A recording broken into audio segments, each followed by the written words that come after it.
जो मर्यादा पुरुषोत्तम भगवान राम के चंदे को 2 करोड़ की जमीन को 18 करोड़ में अपने लाभ के लिए जिन भारतीय जनता पार्टी के लोगों ने खरीदा हो कि अयोध्या में मर्यादा पुरुषोत्तम रामचंद्र जी इलीगल ऑक्यूपेंट थे, मर्यादा पुरुषोत्तम के चढ़ावे तक की चोरी हो गई हो, वो क्या मर्यादा पुरुषोत्तम भगवान राम चोरों के साथ होंगे कि न्याय के साथ होंगे? मैं आपके कार्यालय में आया हूं और यहां कोई मुझे मारपीट करने लगे तो इसकी दोषी आदरणीय अंजना ओम कश्यप थोड़े होंगी। ऐसा नहीं है कि सिर्फ चढ़ावा चोरी का ही मुद्दा है, सबसे बड़ा ज्वलंत मुद्दा जेनजी जेन अल्फा का है। आदर्श और राम का जो विमर्श है हमारे पास, जब बीजेपी और आरएसएस आई 1925 से तभी कहा सड़कों पर निकल रहे हैं बच्चे और कह रहे हैं कि पंखा लगाओ मेरे स्कूल में, ये मिड डे मील के नाम पे जो तुम पानी परोसते हो। सुप्रीम कोर्ट ऑफ इंडिया में मर्यादा पुरुषोत्तम रामचंद्र जी को काल्पनिक बताया। और झारखंड पब्लिक सर्विस कमीशन में अगर भ्रष्टाचार है तो देश की सरकार सीबीआई जांच क्यों नहीं वहां पर स्वीकृत? मर्यादा पुरुषोत्तम रामचंद्र जी के मंदिर में काम करने वाले कर्मचारियों ने इस महापाप को अंजाम दिया है। देश की सरकार, उत्तर प्रदेश की सरकार महापापियों को नहीं बख्शेगी। नमस्कार, आप देख रहे हैं द डिबेट टीवी। दोस्तों, आज की डिबेट में हम बात करने वाले हैं बीजेपी के प्रवक्ता प्रेम शुक्ला और समाजवादी पार्टी के प्रवक्ता मनोज काका के बीच में बहुत तगड़ी वाली डिबेट हो गई, जिसमें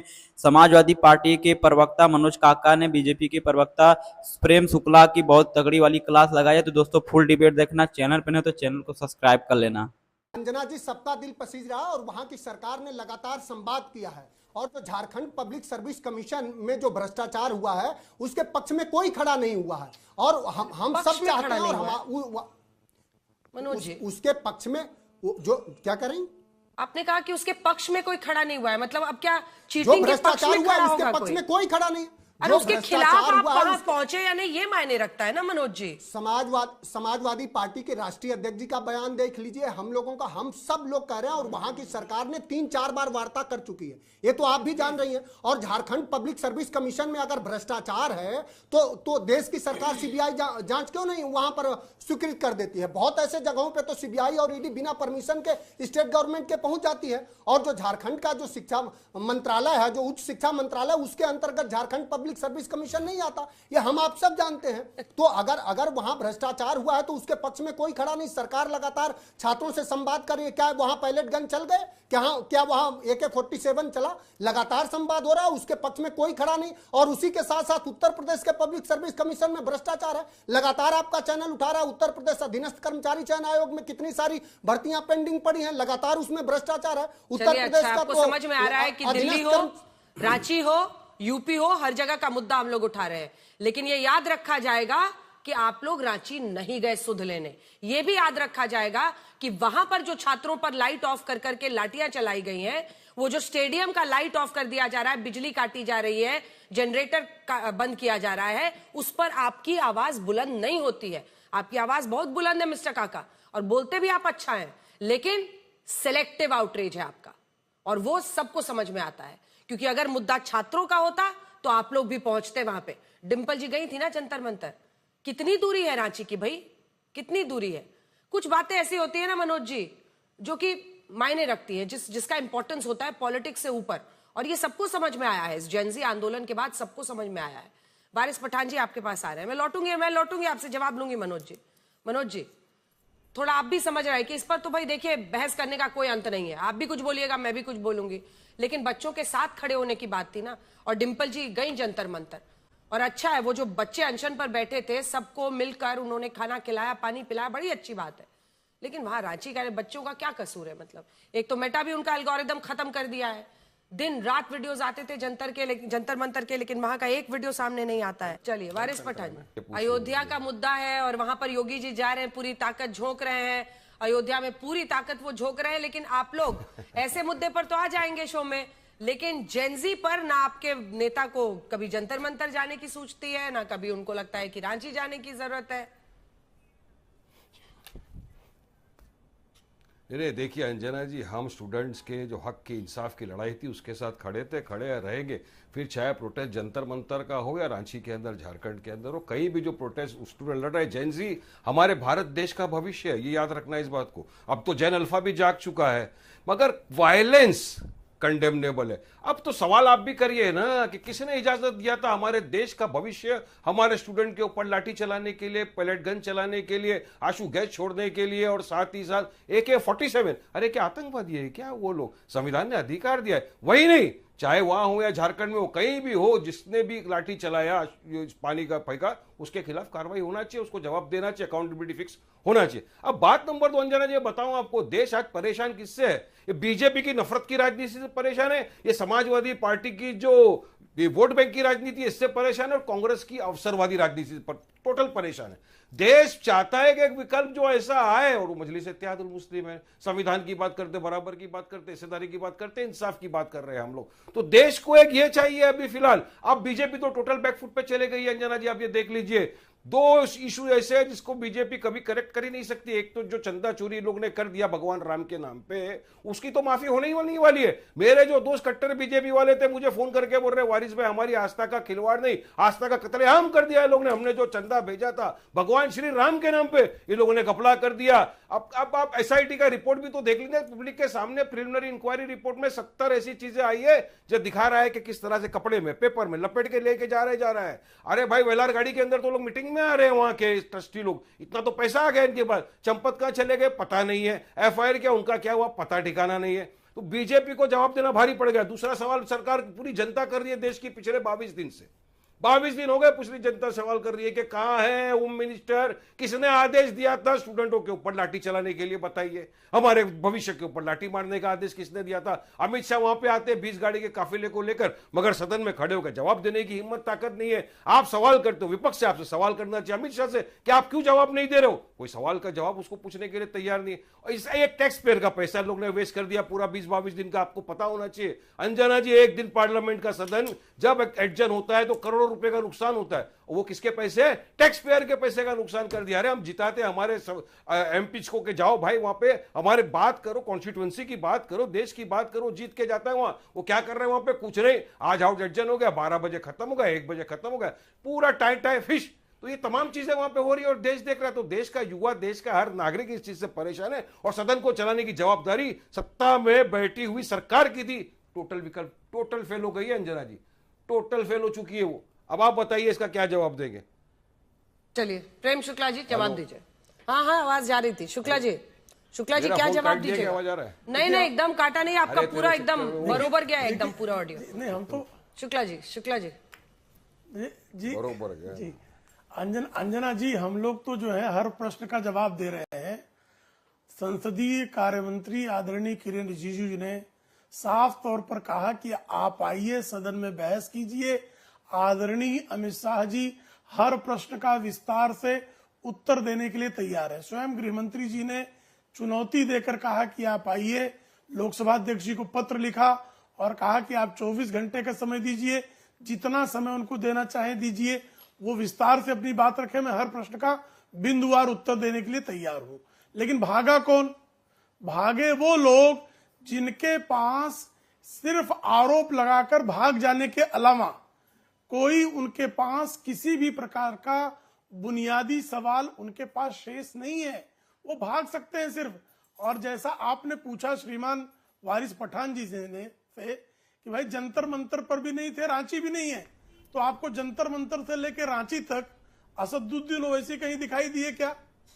भाई आज विभाजन की विभीषिका का दिन है, और विभाजन की विभीषिका के बाद हैदराबाद को पाकिस्तान में शामिल करने के लिए जो रजाकार खून बहा रहे थे वो इन्हीं के पूर्वज थे।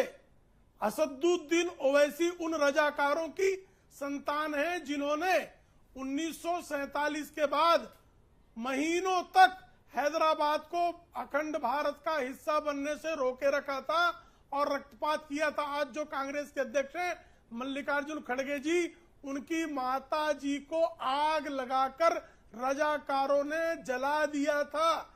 इस तरह का रक्तपात जो है पूरे हैदराबाद के प्रांत में रजाकारों ने इस बात पर किया था कि हैदराबाद को पाकिस्तान का अंग होना चाहिए। अरे अंजना जी, मैं जवाब देना चाहूंगा इनको। उन रजाकारों की पार्टी थी। इस सत्य से कोई जो है, ये सत्य जो है आप फैक्ट चेक कर लीजिए। मैं इसमें से अगर कुछ भी गलत कह रहा हूं तो मैं जो है अपनी बात वापस ले लूंगा, लेकिन ये फैक्ट चेक कर लीजिए। मैं जो कह रहा हूं ये 100% सत्य है कि AIMIM के रजाकार हैदराबाद को पाकिस्तान में शामिल करना चाहते थे। जवाब दीजिए वारिस पठान। विभीषिका जो सिंध ने भोगा जो पंजाब ने भोगा, अच्छा अच्छा, अभी सुना, उस तरह सुनिए से अगर सुनिए, भुगतान किसी अब ने मैं इनसे भारत फैक्ट से चेक करवाना अंदर चाह रहा रहकर भोगा तो वो हूं। अब हैदराबाद बताइए शुक्ला जी, अरे मेरे को बोलने तो मेरा आवाज कम कर देंगे ये लोग। शुक्ला जी मुझे जवाब दीजिए ना, अभी आपने फैक्ट चेक कर लिए, जंगे आजादी के अंदर कितने आरएसएस वालों ने अपनी जानें गंवा दी? जंगे आजादी के वक्त कितने आरएसएस वालों ने वंदे मातरम पढ़ा पूरा हाँ, तरह थे ना, बताइए मेरे को, थे कितने ना। लोग थे? मैं आपको नाम गिना सकता हूं कि बाड़ा आजादी के राउत वक्त थे, कितने बाड़ा मुसलमानों ने राउत अपनी थे, जानें गंवा दी बाड़ा और भारत राउत देश को बाड़ा आजाद राउत किया। की जान अरे गई। जंगे आजादी के आरएसएस वाले तो तलवे रजाकार छाट रहे थे कौन? ब्रिटिशरों रजाकार के, कौन? माफीनामे एक लिखे रजाकार जा रहे का थे। नाम। एक ये था रजाकार जंगे का आजादी नाम। के वक्त आप लोग असदुद्दीन ओवैसी के एक पूर्वज का नाम बताएं। बांटेंगे। एक पूर्वज का नाम, सुनिए सुनिए, अरे जो एक रजाकार थे पूर्वज का चले नाम गए, बता, जिनको जाना असदुद्दीन था ओवैसी वफादार के। वारिस एक पठान बैठ के रजाकार जवाब का दे रहे नाम हैं ना बताएं। आपको। एक रजाकार का कोई नहीं गया, कोई अरे नहीं सुनिए गया, ना, नहीं अरे वफादार थे, रजाकार आप थे वो रजाकार चले गए और वफादार ठीक है, वारिस वर्तमान में पठान आते हैं। आपको जवाब दे रहे हैं। वर्तमान पे आइए, मनोज काका जी आपके पास आ रहे हैं। मनोज अंजना काका जी, एक तो आज आपने सबसे जो- बड़ा है आपने जो उत्तर प्रदेश, हाँ, जेनजी वाला जो मुद्दा उठाया उस पर कुछ कहना चाह रहे हैं क्या? डेट बता रहे हैं क्या कि रांची कब जा रहे हैं?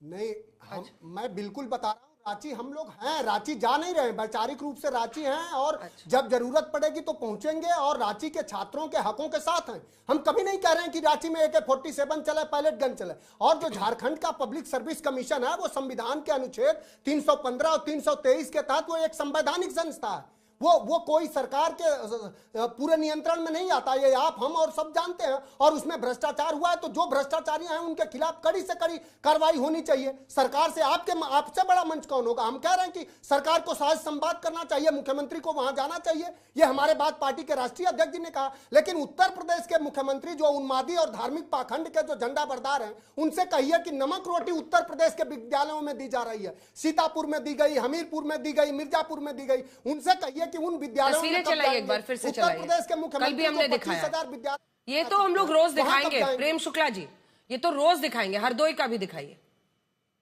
और हर दिन मेरे शो में जितने भी मैं खत्म प्रवक्ता कर रहा हूं। आएंगे, एक सेकेंड, उन बीजेपी के प्रवक्ताओं से मेरा कहना है कि आप लोग ये अपनी पार्टी में भी रेस कीजिए। अपने बच्चों को ऐसा खाना खिलाएंगे हम लोग? खिलाइएगा आपने? नहीं, प्रेम शुक्ला जी, अपने बच्चे को ऐसा खाना खिलाएंगे हम लोग? साथ अन्याय बिल्कुल तो बच्चों के क्यों साथ हो रहा है अन्याय ये? नहीं होना चाहिए। क्यों हो रहा है? बिल्कुल बच्चों के साथ ये अन्याय काबिले बर्दाश्त नहीं है। नहीं, जो कोई कर रहा है वो कार्रवाई का पात्र है और उसके खिलाफ कड़ी से खाली कड़ी यही बोलते कार्रवाई हैं होगी। बिल्कुल नहीं होना चाहिए, बस यही ये कोई बोलते हैं। समाजवादी पार्टी का राज चढ़ावा है। चोरी हो गया तो सख्त कार्रवाई नहीं, करेंगे, और माफ भाई, नहीं हम तो करेंगे, फिलहाल तो यही पाताल बोल से सकते ढूंढ हैं। के लाएंगे। कड़ी कार्रवाई अरे पाताल से कहाँ ढूंढना है, सब वही ट्रस्ट में बैठे हुए थे। हाँ, तो कार्रवाई चढ़ावा होनी चोरों के चाहिए। सहकर्मी है बीजेपी और आरएसएस अरे के लोग। पकड़ मिड डे लिया मील जो जा रहा है, सीधा। मिड डे मील जो जा रहा है, इसमें कौन सा रॉकेट साइंस है कि कौन उसको बना रहा है और कौन दे रहा है, किसको कॉन्ट्रैक्ट मिला हुआ है? तस्वीरें दिखाइए एक बार। हाँ, तो उसको गिरफ्तारी तय है। इसमें कुछ उसमें जो है किसी प्रकार का संकोच नहीं। कोई ये जो है अनाज घोटाला थोड़े है कि अनाज घोटाला करने वालों को अखिलेश यादव प्रोसेस क्या घोटाला बोला जाए इसको? ये इलाहाबाद हाईकोर्ट का क्या घोटाला बोला जाए? जजमेंट है। इलाहाबाद हाईकोर्ट का बाकायदा जजमेंट है कि अखिलेश यादव ने 2014 में अनाज घोटाला को प्रश्रय दे रखा था। अनाज घोटाले के मंत्री को जो है प्रश्रय अरे दिया था अखिलेश यादव ने। ये इलाहाबाद अच्छा हाईकोर्ट शुक्ला का जी, आपकी स्ट्रक्चर है। सरकार कितने साल से है इलाहाबाद यूपी में? हाईकोर्ट का स्ट्रक्चर नहीं है दिखाइए कि इनको मेरे अनाज साथ। खा जाने वालों को यूपी जो में है, आपकी सरकार कितने साल से है? खा जाने वालों को प्रश्रय कितने देंगे। साल से अब यूपी में बिल्कुल सरकार है सर? मिड डे मील देखिए सुनिए ना शुक्ला जी, शुक्ला जी एक सेकंड सुनिए। मिड डे मील घोटाला, अच्छा हुआ आप माने। पहली बात, सबसे पहली शर्त बदलाव की यही होती है कि आदमी गलती को स्वीकारे।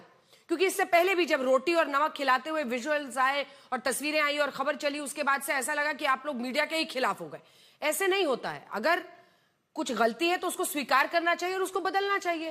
रोज हम लोग दिखा रहे हैं ये तस्वीरें, परिवर्तन, लेकिन आज भी रोज खबरें आ रही हैं, कभी हरदोई से, कभी सीतापुर से, कभी कहीं से, कभी कहीं से। बदलती क्यों नहीं है सूरत? शुक्ला जी, ये आदरणीय योगी आदित्यनाथ जी का कार्यकाल है। बिल्कुल जहां गलती होगी कार्रवाई होगी। अनाज घोटाला करने वालों को जिस तरह से श्रीमान अखिलेश यादव जी प्रश्रय दिए हुए थे, वैसा प्रश्रय बिल्कुल नहीं मिलेगा। ठीक, कार्रवाई होगी। मनोज काका नहीं की तो बात आजम खान जो है, आज भी जो है शिवपाल यादव कह रहे हैं कि आजम खान गृह मंत्री बनेंगे, जिन्होंने मुजफ्फरनगर के दंगे करवाए। आज भी शिवपाल यादव कह रहे हैं कि अखिलेश यादव की सरकार आ गई तो मोहम्मद आजम खान गृह मंत्री बनेंगे। तो सोच लीजिए दोनों का अंतर क्या है। जवाब दीजिए मनोज काका जी। आजम खान को अगर कह रहे हैं गृह मंत्री बनाने की बात, तो इसके पीछे भी तो स्ट्रैटेजी है ना कुछ, या अचानक से वो इतने महान हो गए? हम कह रहे हैं कि उत्तर प्रदेश में माननीय आजम खान साहब, उत्तर प्रदेश की जनता ने उनको 10 बार विधायक बनाया। उत्तर प्रदेश में वो मिनिस्टर नहीं रहे।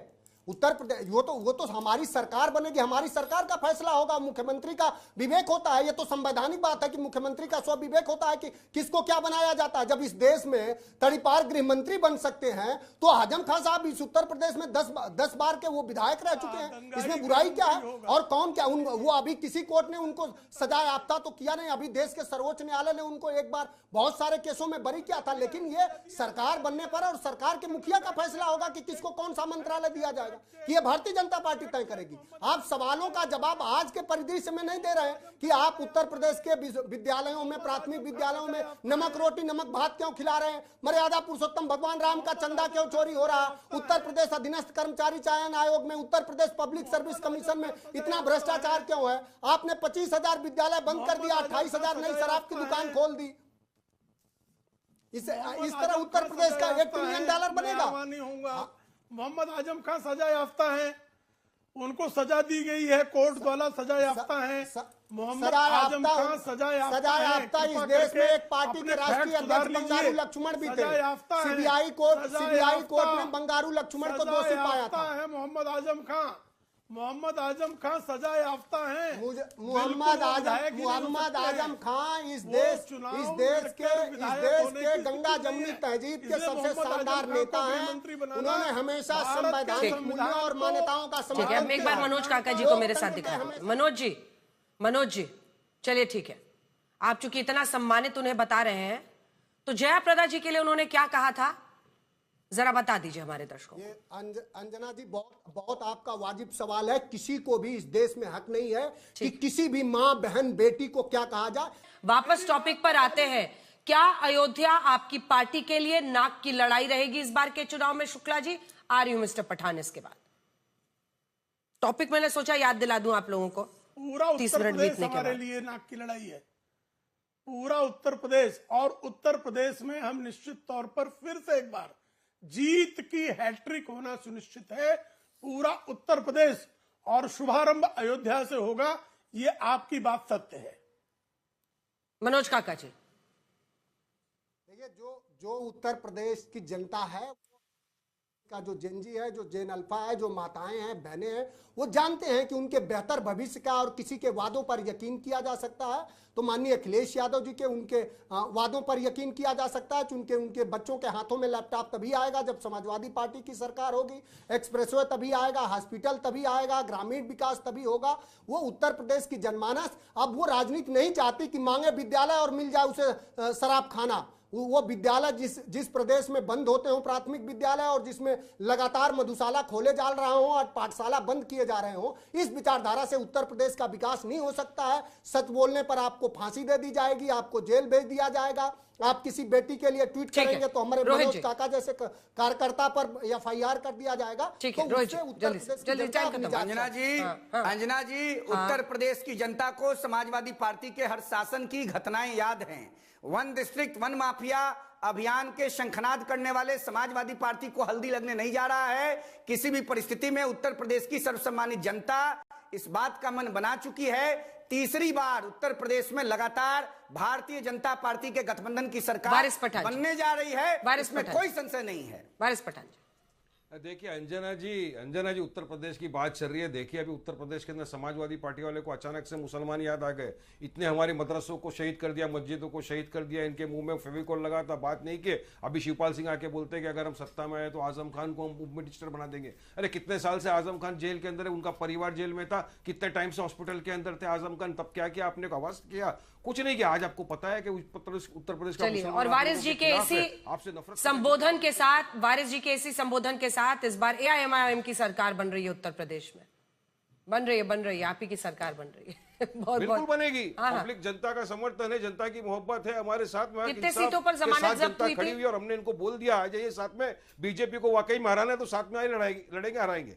नहीं तो फिर बाद में रोना नहीं आपके जमानत चैनल पे आके जब्त लोग हुई बोलेंगे थी। पप्पा पप्पा मेरे चॉकलेट ले ली, मम्मी मम्मी मेरी दूध की बोतल छीन ली, ये सब नहीं बोलने का फिर आके काका जी टीवी के चैनल पे। दोस्तों आप लोगों ने पूरी डिबेट देखी, अपना राय जरूर बताना। अयोध्या राम मंदिर में जब से चंदा चोरी हुआ है उस पर अब राजनीति होने लगी है कि 2027 में जो चुनाव होने वाला है उसका रास्ता समाजवादी पार्टी निकालेगी या बीजेपी निकालेगी। इसी को लेकर के डिबेट में आज बहुत तगड़ी वाली बहस हो गई है, जिसमें बीजेपी के प्रवक्ता और समाजवादी के प्रवक्ता आपस में लड़ने लगे। तभी अंजना ओम कश्यप ने उन लोगों को चुप कराया और बोला कि अभी चुनाव बहुत दूर है और आप लोग अभी से लड़ने चालू कर दिए। और समाजवादी पार्टी के प्रवक्ता ने कहा कि जब बीजेपी सरकार में राम मंदिर में चोरी हो सकती है तो क्या वहां के लोग जो है, कैंडिडेट जो है, वो क्या राम मंदिर में जब चोरी हो गई तो क्या बीजेपी को वो लोग वोट देंगे कि नहीं देंगे। तब बीजेपी के प्रवक्ता ने कहा कि राम मंदिर में जो चंदा चोरी हुआ है उसके आरोपियों को सजा हो रही है और कार्रवाई हो रही है। लेकिन अंजना ओम कश्यप ने कहा कि कार्रवाई कहां हो रही है, बस इस्तीफा हुआ है चंपत राय का और उसमें जो भागीदार थे उन लोगों को बस हिरासत में लिया गया है, कार्रवाई कोई भी नहीं हो रही है। और अंजना ओम कश्यप ने कहा कि बीजेपी में जितने लोग हैं बस राजनीति करना जानते हैं और मंदिर में श्रद्धा के नाम पर राजनीति करते हैं, वहां के वोट लेने के चक्कर में है बीजेपी सरकार। और अयोध्या से जो रास्ता निकलेगा वो समाजवादी पार्टी का होगा या बीजेपी सरकार की होगी। दोस्तों आप लोगों ने पूरी डिबेट देखी, अपना राय जरूर बताना। ऐसे तीखी तीखी और भिड़न डिबेट देखने के लिए सब्सक्राइब कीजिए द डिबेट टीवी को।